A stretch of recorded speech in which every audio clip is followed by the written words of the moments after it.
In North Africa, in Libya, the British, New Zealander, and South African forces clash with those of the Axis in different areas. In Bir el Gubi, the combats are waged against the fierce Italian Arete division, which stops the Allied advance. Further north, the South African tanks take the airport of Sidi Rezgeh and head towards Tobruk, while another brigade fights the Germans in Gabsalef.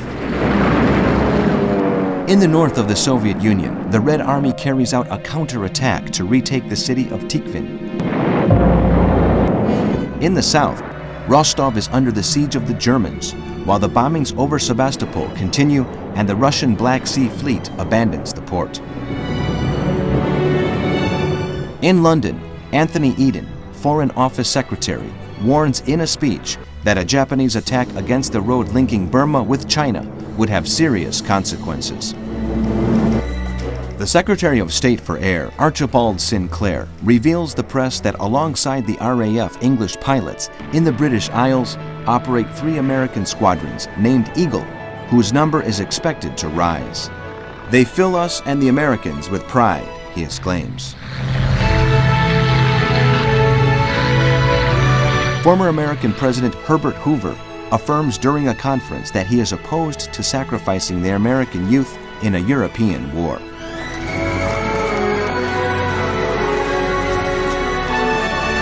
In the naval war, the German privateer Cormorant, camouflaged as a Dutch merchant ship, fights the Australian cruiser Sydney off the coasts of Australia. After a fierce combat, both ships are sunk. Rommel decides to send a panzer division to Sidi Rezgeh to stop the march of the Allied tanks towards Tobruk. He foresees that it will be in that area where General Alan Cunningham will accumulate most of his forces and will take advantage of the British offensive to deliver a blow to the 8th Army.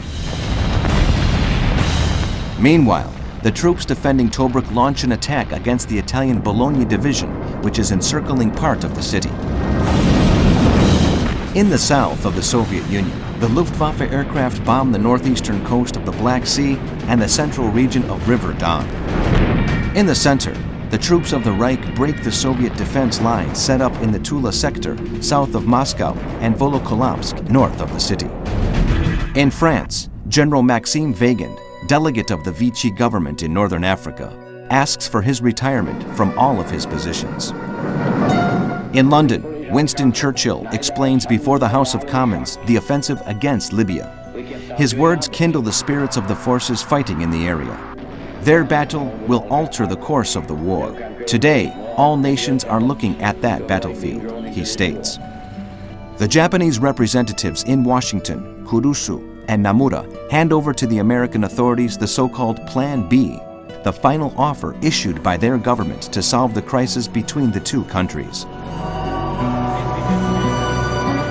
The Secretary of State, Cordell Hull, considers that Japan and Germany are planning to divide up the world among themselves. In the war at sea, a British bomber carries out the first successful attack using a radar system to detect surface ships and sinks the U-206 in the Gulf of Biscay. In southern Russia, the panzers commanded by General von Kleist capture the city of Rostov-on on their way to the oil fields of Baku and the Persian Gulf, craved by Hitler.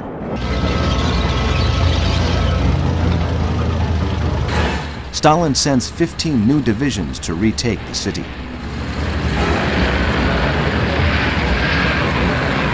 In the center, German armored units lay siege to Klin, 80 kilometers northeast of Moscow. The frontline troops are now 50 kilometers away from the capital and are fighting the second Soviet defense line. Southeast of Tula, the Russians are trying to avoid a German encirclement.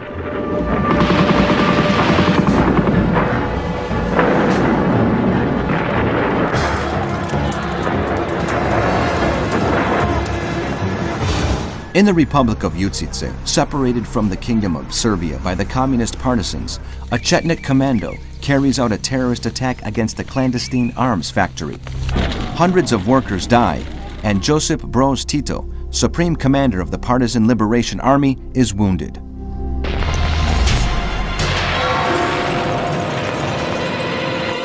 In North Africa, the German light divisions make full use of their artillery and anti-aircraft cannons as anti-tank weapons to hinder the Allied advance. Rommel tries to concentrate his forces looking for a frontal clash in which to wipe out the enemy.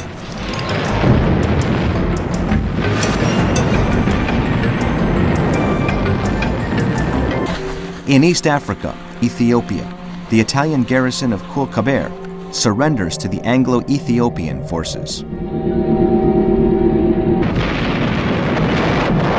In North Africa, in Libya, the clashes between Allied and Axis forces continue along different fronts.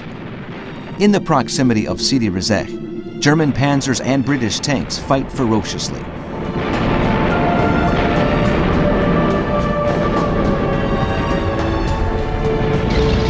The English 4th Armored Brigade is completely destroyed. The Germans take hundreds of prisoners, a general and 17 British officers among them, as well as seizing armored vehicles and large quantities of military equipment. In Russia, hunger continues to blight the besieged population of Leningrad. The Soviet army manages to establish a supply route through Lake Ladoga, through which they try to alleviate the situation.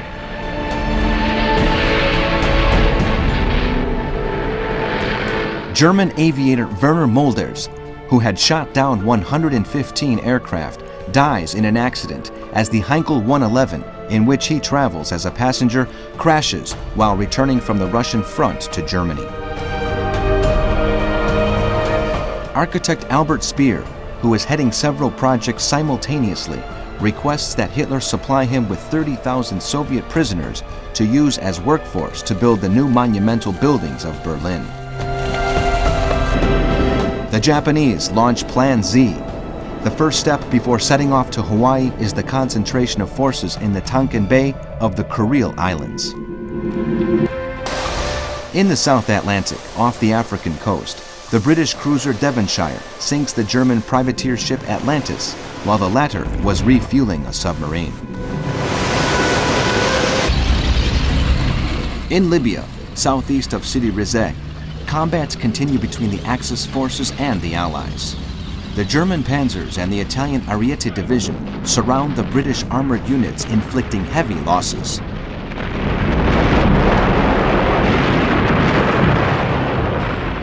New Zealander troops occupy the border oil pipeline from Bardia, Libya, to Salem, Egypt.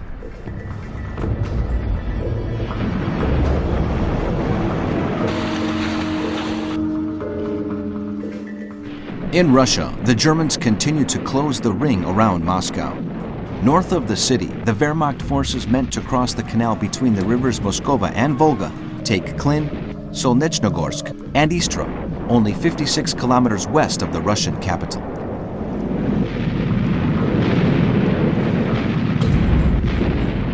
General Heinz Guderian meets Marshal Fedor von Bock, Commander-in-Chief of Army Group Center, and informs him that it will be impossible to carry out the plans that he has been assigned. His men are exhausted, lack supplies, adequate clothing, and their weaponry is deficient. Guderian suggests a withdrawal to defensive positions until the coming spring. However, von Bock understands that Hitler longs to spend Christmas without Stalin and orders him to keep the pressure on the Soviets and destroy the railway line linking Ryazan with Kolomna.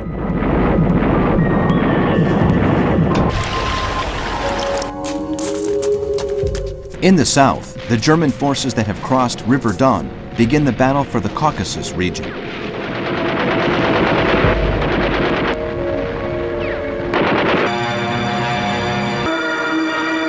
In North Africa, the German panzers supported by the Stuka, after crushing the 5th South African Brigade, advance to the Egyptian border and head to Salem, while the Italian armored divisions move towards Capuzzo.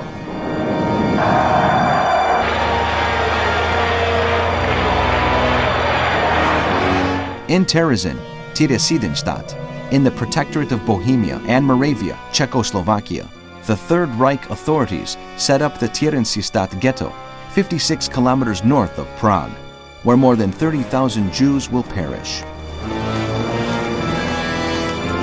The high commands of the OKM, Supreme Command of the Navy, decide that the U-boats operating near Iceland and the United Kingdom will move to the central and southern areas of the Atlantic Ocean to work east and west of the Strait of Gibraltar. Admiral Karl Donitz rejects the decision as it enables the British to regroup their forces in the North Atlantic.